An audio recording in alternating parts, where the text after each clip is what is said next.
Iran के खिलाफ जाहरीत 8वें दिन भी जारी। तेहरान विच सरकारी अहदाफ उत्ते वसीह पैमानों ते फिजाई हमले। तेहरान के मगरबी हिस्से में जोरदार धमाके। आज़ादी टावर के करीब कई इमारतां तबाह, हर पासे धुएं दे बदल छा गए। इसराइल दा आयतुल्ला खमनाई दे जेरे जमीन बनकर नूं तबाह करन दा दावा।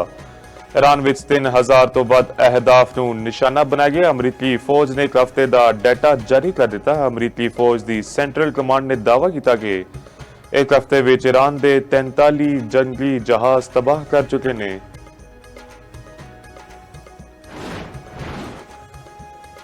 ईरान दा इसराइल उत्ते जवाबी वार मिसाइल दाग दिते ते लबे वस्ती ते जनूबी इसराइल मगरबी किनारे विच सायरन बज उठे। पासदारान इंकलाब ने मिसाइल हमलों की वीडियो जारी कर दी। ईरान ने इसराइल उत्ते खैबर शिकन क्लस्टर मिसाइलों की बारिश कर दी।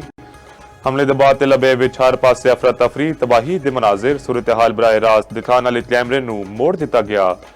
इसराइली शहरी जानान बचाने लई शेल्टर विच मौजूद ईरानी फौज ने मशहद दी फिजा विच एक त्यारा भी मार सुटिया। बगदाद बैनुल अक़वामी हवाई अड्डे दे नेड़े हमला किया गया। हमले विच अमरीकी रडार नूं निशाना बनाया गया। पेट्रोल ते डीजल 55 रुपए फी लीटर महंगा। पेट्रोल की नवी कीमत 321 रुपए 17 पैसे फी लीटर हो गई। हाई स्पीड डीजल की नवी कीमत 335 रुपए 86 पैसे फी लीटर मुकर्रर। नोटिफिकेशन जारी कर दिया गया। वजीर पेट्रोलियम अली परवेज मलिक ने पेट्रोलियम मसनूआत दी कीमतों में इजाफे का ऐलान किया। नायब वज़ीर आज़म इसहाक डार ने आख्या जंग के बायस दुनिया भर में पेट्रोलियम मसनूआत दी कीमतां आसमान उत्ते अपड़ गईयां। कोशिश की गई है कि अवाम उत्ते घट तो घट बोझ पाया जाए। वज़ीर खजाना मोहम्मद औरंगजेब ने आख्या रोजाना की बुनियाद उत्ते पेट्रोलियम कीमत का जायजा लिया जा रहा है। तवानाई ते मईशत एक दूजे नाल जुड़े हुए ने। IMF के दबाव उत्ते पेट्रोलियम डिवेलपमेंट लीवी 20 रुपए फी लीटर वधाई गई। जराए के मुताबिक आलमी मंडी विच इजाफे नूं अवाम उत्ते मुंतकिल किया जांदा तां पेट्रोल 32 रुपए फी लीटर तक महंगा होंदा। पेट्रोलियम डेवलपमेंट लीवी 85 रुपए तो वधा के 105 रुपए फी लीटर कर दी गई। पेट्रोल पंपों ते शहरियां दा रश, गड्डियां दियां लंमियां लाइनां। पेट्रोलियम मसनूआत दी कीमतां विच बेतहाशा इजाफे उत्ते शहरी हुकूमत उत्ते बरस पे क्या। पेट्रोलियम मसनूआत दी कीमतां विच इजाफा जुल्म है। कीमतां विच फौरी कमी की जाए। पेट्रोलियम मसनूआत दी कीमतां विच हफ्तावार तब्दीली दी तजवीज़ मंजूर। ऑनलाइन कम ते वर्क फ्रॉम होम बारे सिफारिशां पीर नूं पेश करन दी हिदायत। वज़ीर आज़म दा पेट्रोलियम मसनूआत दे ज़ख़ीरा अंदोज़ां दे खिलाफ कार्रवाई दा हुक्म। आख्या जो पेट्रोल पंप मसनूई किल्लत विच मुलविस होए उन्नू फौरी बंद किया जाए। वज़ीर आज़म दी ज़ेरे सदारत पेट्रोलियम मसनूआत नाल मुतालिक आला सतह दा इजलास। शहबाज शरीफ दी वज़ीर पेट्रोलियम नूं सूबियां दा दौरा करन दी हिदायत।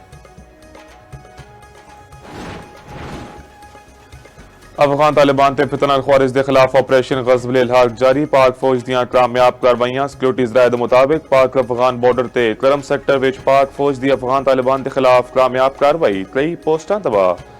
पाक फौज ने भारी आर्टिलरी फायर नाल अफगान तालिबान ते फितना ख्वारिज दियां पोस्टां नूं निशाना बनाया। ऑपरेशन ग़ज़ब अल हक़ अपने अहदाफ हासिल होने तक जारी रहेगा।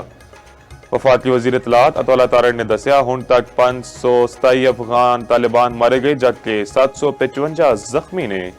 अफगान तालिबान की 237 चेक पोस्टां तबाह, 38 पोस्टां कब्जे विच लैके तबाह कर दी गई। 205 टैंक, बख्तरबंद गड्डियां, तोपखाने भी तबाह। अफगानिस्तान भर विच 62 मकामात नूं मौसर फिजाई कार्रवाई के जरिए निशाना बनाया गया। कराची विच मलीर सालेह मोहम्मद गोट विच गड्डी पुल तो थले डिग गई। हादसे विच 2 बच्चे जां बहक, 3 अफराद जख्मी। रेस्क्यू हुकाम के मुताबिक हादसा गड्डी पुल थलों डिगन दे बायस पेश आया। जां बहक बच्चों की शनाख्त शहजाद ते हमजा दे नां तो हुई।